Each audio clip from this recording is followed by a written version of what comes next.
ওই উমর ইবনে খাত্তাব রাদিয়াল্লাহু তাআলা আল্লাহ নবী আলাইহিস সালাম জান্নাতের গ্যারান্টি দিয়েছেন, জান্নাতের সার্টিফিকেট করেছেন। যেই উমরের পরিচিতি, যেই উমরের জায়গা, যেই উমরের মর্যাদা আল্লাহ নবী আলাইহিস সালাম বলেন, আনা খাতামুন নাবিয়্যিন লা নাবিয়্যা বা'দাকা। আমি হলাম সর্বশ্রেষ্ঠ নবী, আমার পরে দুনিয়াতে কিয়ামত পর্যন্ত কোনো নবীর আগমন ঘটবে না। লাউকানা ফাতিহাতিয়ান লাকানা সরকারে দো আলম সাল্লাল্লাহু আলাইহি ওয়াসাল্লাম, আমার পরে যদি কোনো নবী আল্লাহ পাক দুনিয়াতে পাঠাইতো, আর সেই নবীকে আল্লাহ পাক রব্বুল আলামিন ওমরকে নবী হিসেবে দুনিয়াতে পাঠাইতো। সুবহানাল্লাহ। তাহলে উমরের দাম কম না বেশি? উমর ইবনে খাত্তাব রাদিয়াল্লাহু তাআলা এত মর্যাদা। ওই উমর ইবনে খাত্তাব রাদিয়াল্লাহু তাআলা বলতো, হায় হায়, আমি উমর না হয়ে যদি গাছ হইতাম, আমি উমর মানুষ না হয়ে আল্লাহর বান্দা না হয়ে কুশল হই, তাহলে আমি উমর ইবনে খাত্তাব রাদিয়াল্লাহু আল্লাহর আদালতে দাঁড়ায় সব দেওয়া কোনো হিসাব দেওয়া লাগতো। এত আমল করতে বলো, আমাদের উমর, আলী, উসমান, সমস্ত সাহাবায়ে কেরাম আল্লাহর আদালতে দাঁড়ায় হিসাব দেওয়াকে ভয় পাইতো। আর আপনার আমার বক্তব্য কি? সারা দুনিয়া সমস্ত কায়নাত আল্লাহ পাক বলেন, সমস্ত কায়নাত আমি আল্লাহ পাক রব্বুল আলামিন তোমাদের জন্য সৃষ্টি করেছি। আর দুনিয়া পরিবার লাগে তোমাদের জন্য, দুনিয়া সব কিছুকে সৃষ্টি করেছি।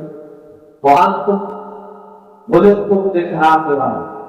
এবং আল্লাহ পাক বলেন, হাদিসে কুদসিতে রাসূল কারীম সাল্লাল্লাহু আলাইহি ওয়াসাল্লাম বলেন, আল্লাহ পাক বলেন, তোমাদেরকে আমি আল্লাহ পাক আখিরাতের জন্য বানিয়েছি। সুবহানাল্লাহ।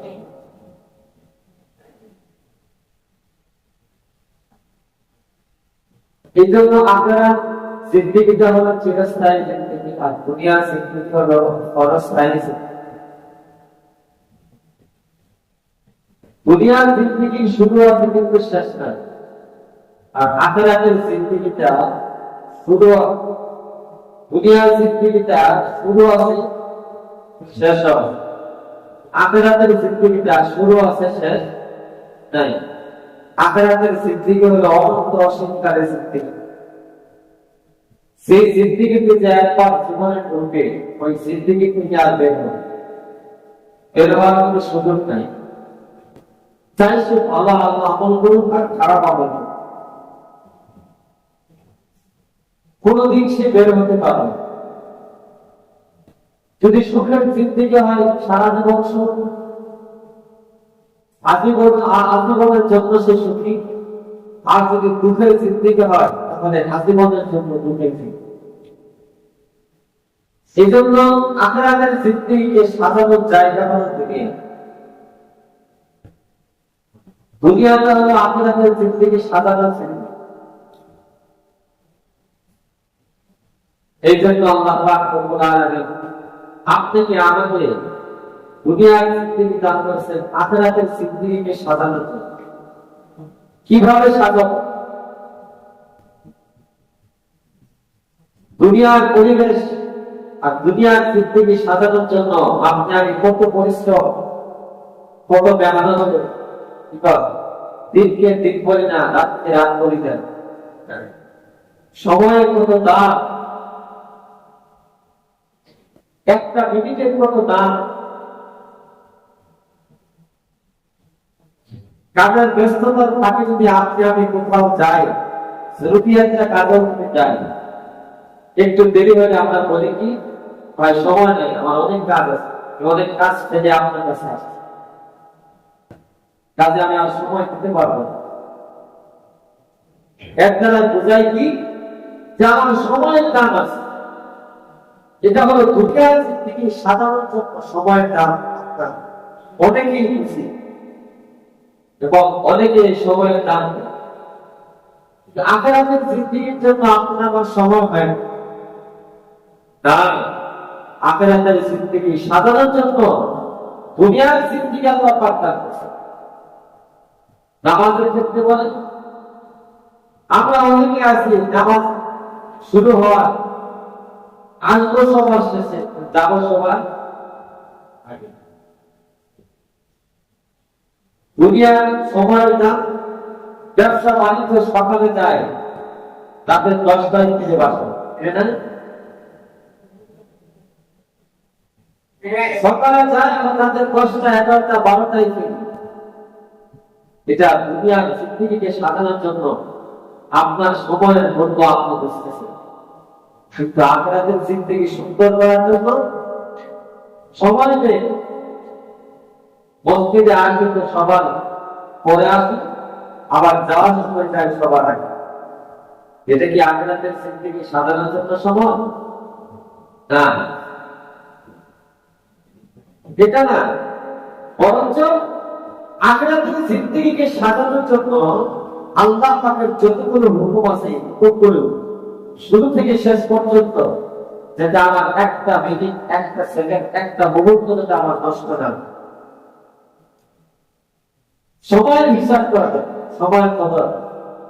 এই সময়ের হিসাব আল্লাহ পাক আখিরাতে নেবে, এই সময়ের হিসাব নেবে। আসলে মহাজনে বান্দাকে জিজ্ঞেস করবেন, তোমাকে যে হায়াতের জিন্দেগি আমি আল্লাহ পাক দান করেছিলাম, আর সেই জিন্দেগির সময়টা তুমি কোন কাজে ব্যয় করছো? তুমি কোন কাজে ব্যয় করছো? সময়ের হিসাব আছে, সময়ের হিসাব আল্লাহর আদালতে দেওয়া হবে। এর থেকে কেউ ছাড় পাবে না।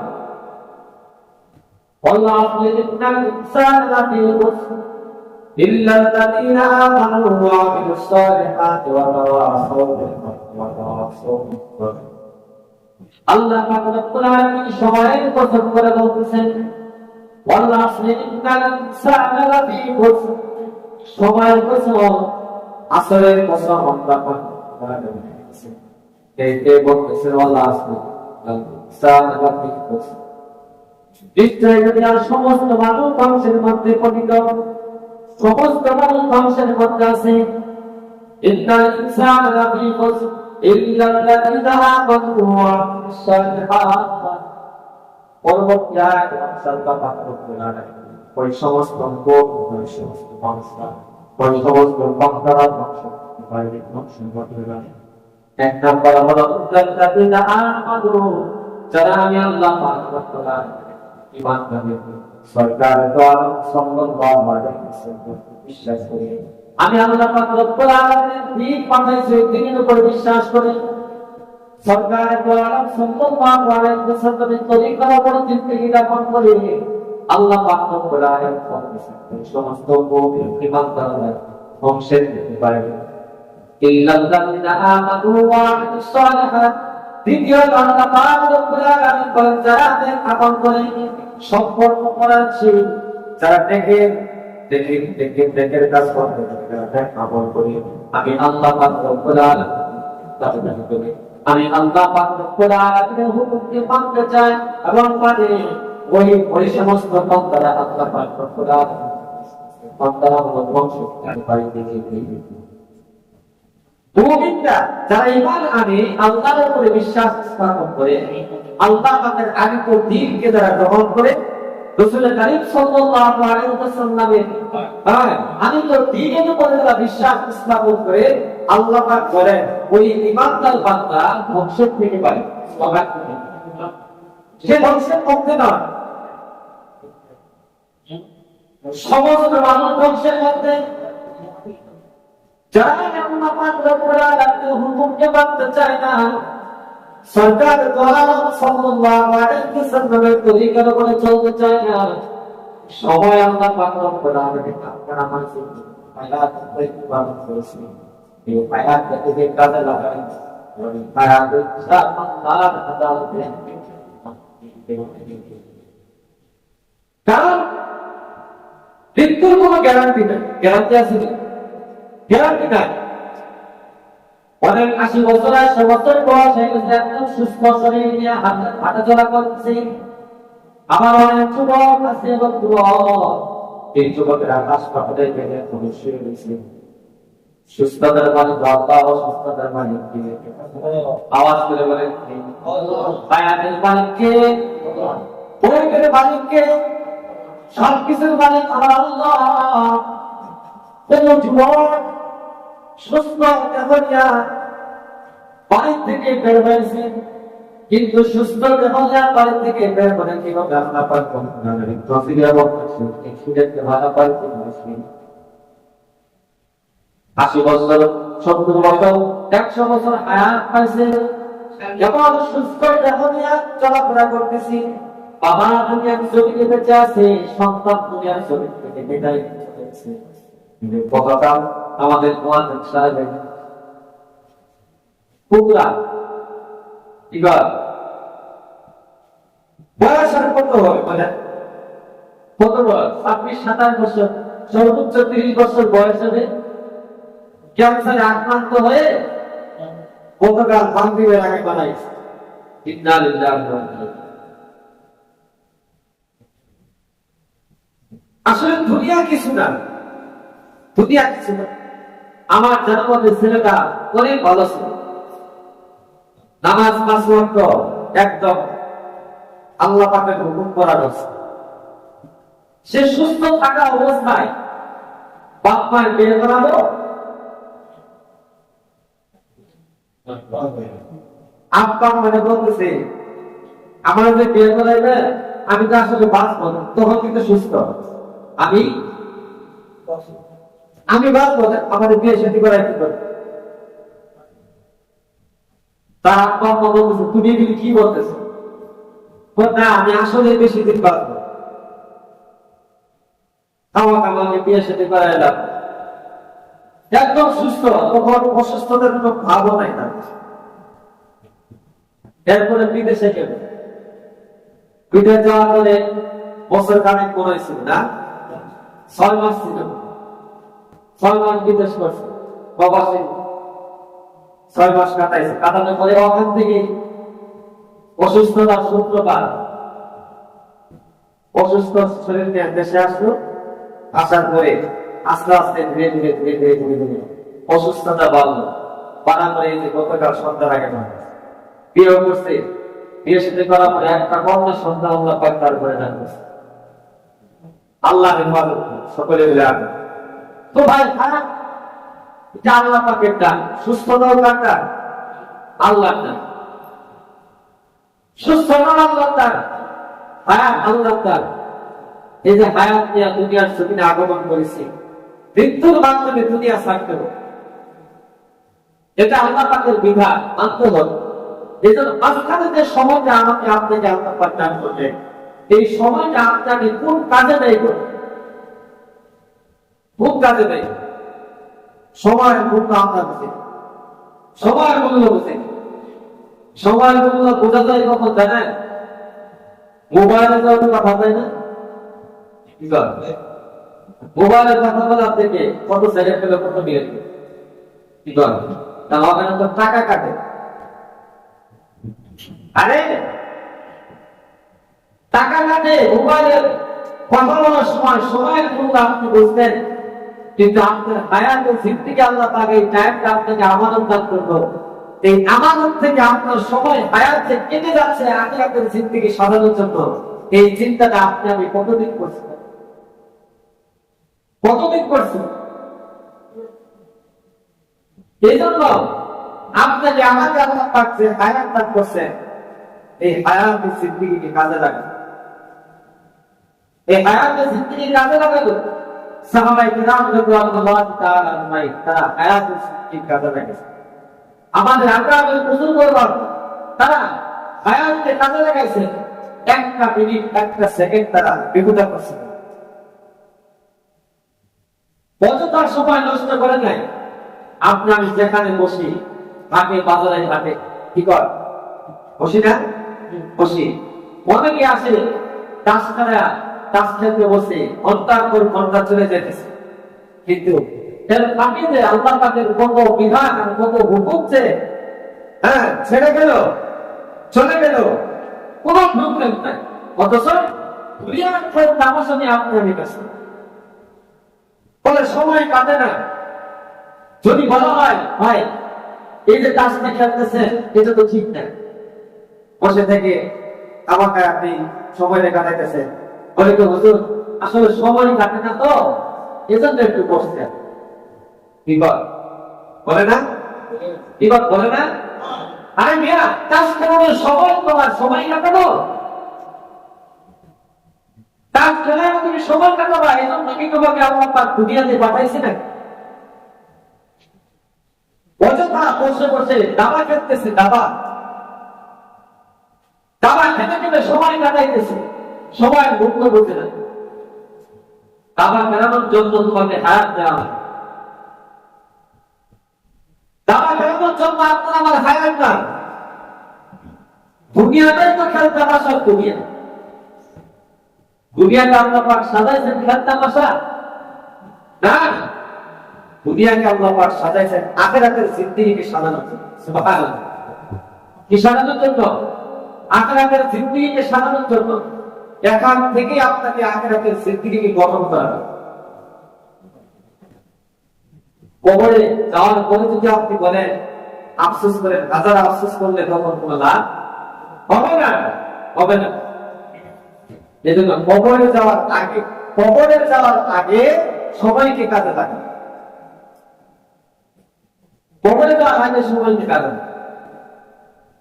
আমরা অনেকেই আমরা অনেক সময় বলি আল্লাহ আমাকে হাসানো হবে, আল্লাহ আমাকে ধরবে না, আমি কোনো পাপ করি না। কি বল আপনারা তো, আমি কোনো পাপ করি না। দেখেন তার আমাদের ইমানের গ্যারান্টি দিতেছে আমি কোনো পাপ করি নাই, অথচ নামাজের কথা বললে কি বল যে ভাই নামাজ তো নামাজ গেলে হুজুর নামাজ না করে ঠিক আছে, কিন্তু আমার দ্বারা এমন কোন পাপ হয় নাই যে পাপের কারণে আল্লাহ আমাকে শাস্তি দিন। আমরা বলি কি বলি না, অথচ সে নামাজ করে না। আচ্ছা বলেন তো দেখি, যে বললো নামাজ পড়লে ঠিক আছে, কিন্তু আমার দ্বারা এমন কোন পাপ হয় নাই যে পাপের কারণে আল্লাহ পাক আমাকে আখেরাতে দিবেন। আচ্ছা বলেন তো দেখি নামাজ না পড়াটা পাপ না সওয়াব? কথা বলেন। নামাজ না পড়া পাপের কাজ, তাকে সওয়াবের কাজ। আর এক নাম্বারে যে সে নামাজটা পড়লো না, নামাজকে তরল করলো, তাহলে সে পাপ করলো, তাকে সওয়াব করলো। অথচ হাদিসে আসছে আউয়ালু মা ইউহাসাবু বিহি আল-আবদু ইয়াউমাল কিয়ামাতিস সালাত। সরকার তো আলাপ সাল্লাল্লাহু আলাইহি ওয়াসাল্লাম বলেন মাশারের ময়দানে সর্বপ্রথম আল্লাহ পাক করতে পারে বান্দার কাছ থেকে যে হিসাব নিতে, সেটা হলো নামাজের হিসাব। আপনি বাজুকের মালিক, সব সম্পদ অনেক আপনার আছে, টাকা আছে, বাড়ি আছে, গাড়ি আছে, সব কিছু আছে, সম্পদের কোনো অভাব নেই। তো আসলে ময়দানে আল্লাহ পাক রব্বুল আলামিন বান্দার থেকে সম্পদের হিসাব তাকে নেবে না। পানি কয়টা করছে পানির হিসাব আল্লাহ পাক দেবে না। কত টাকার মালিক হয়েছে তুমি, ওই টাকার হিসাব আল্লাহ পাক রব্বুল আলামিন দিবেন না। কত গাড়ির মালিক হয়েছে, গাড়ির হিসাব আল্লাহ পাক রব্বুল আলামিন। কত বিঘা জমির মালিক হয়েছে, জমির মালিকের জমির হিসাব আল্লাহ পাক রব্বুল আলামিন দিবেন না। সর্বপ্রথম আল্লাহ পাক রব্বুল আলামিন যে হিসাব দেবেন। সরকারের দোয়ার সাল্লাল্লাহু আলাইহি ওয়াসাল্লাম বলেন আউয়ালু মা ইউহাসাবু বিহি ইয়াউমাল কিয়ামাতিস সালাত। বান্দা থেকে কিয়ামতের ময়দানে সর্বপ্রথম হলো নামাজের হিসাব দেবেন, নামাজের হিসাব। আপনি আগে নামাজ না পড়ুন, যদি বলি আমি কোনো পাপ করে নাই, আল্লাহ পাপ করতে পারে পাপের কারণে আসলে ময়দানে আমাদের আমি কোনো পাপ করি নাই। অথচ সিদ্দিক আকবর রাদিয়াল্লাহু তাআলা ছিল, কত আমল, কত আমল থাকার পরেও সিদ্দিক আকবর রাদিয়াল্লাহু তাআলা কোন জায়গায় যাইতেন, নদীর ধারে দাঁড়াইতেন, নদী পানিতে যখন পর্বতা বেশি দেখতেছে অথবা পশু পাখি ওই পশু পাখিকে লক্ষ্য করে আবু বকর সিদ্দিক রাদিয়াল্লাহু তাআলা বলতেন, ওই পশু তোমার কপাল, তোমার নসিব কত ভালো, হাসরের ময়দানে আল্লাহ আমাদের দ্বারা তোমাকে কোনো হিসাব দেওয়া লাগবে না। হাসরের ময়দানে তোমার হিসাব হবে না, পাপের সাথে হিসাব হবে না। আর আমি আবু বকরকে আল্লাহ পাক রব্বুল আলামিন হাসরের ময়দানে তারা একটা হিসাব চায়, আমি আবু বকরকে হিসাব নিয়ে আল্লাহর আদালতে আল্লাহ জান্নাত পর্যন্ত যাওয়া হবে না। অথচ যে আবু বকরের জায়গা হলো রাসূলুল্লাহ সাল্লাল্লাহু আলাইহি ওয়াসাল্লামের পরে যায়। সুবহানাল্লাহ বলেন। আওয়াজ করে বলেন সুবহানাল্লাহ। ওই সিদ্দিক আকবর রাদিয়াল্লাহু তাআলা বলেন, আল্লাহর আদালতে দেওয়া হিসাব দিয়ে আল্লাহর জান্নাত পর্যন্ত পক্ষে যাওয়া সম্ভব নয়। আর আপনার আমার বক্তব্য হলো, আমি কোনো পাপই করি নাই, যেই পাপের কারণে আসলে ময়দানে আল্লাহ পাকের দরবারে হিসাব দেওয়া লাগবে। আল্লাহ পাক বলেন, দুবাই আবু বকর আর কোথায় আপনি? আবু বকর সিদ্দিক রাদিয়াল্লাহু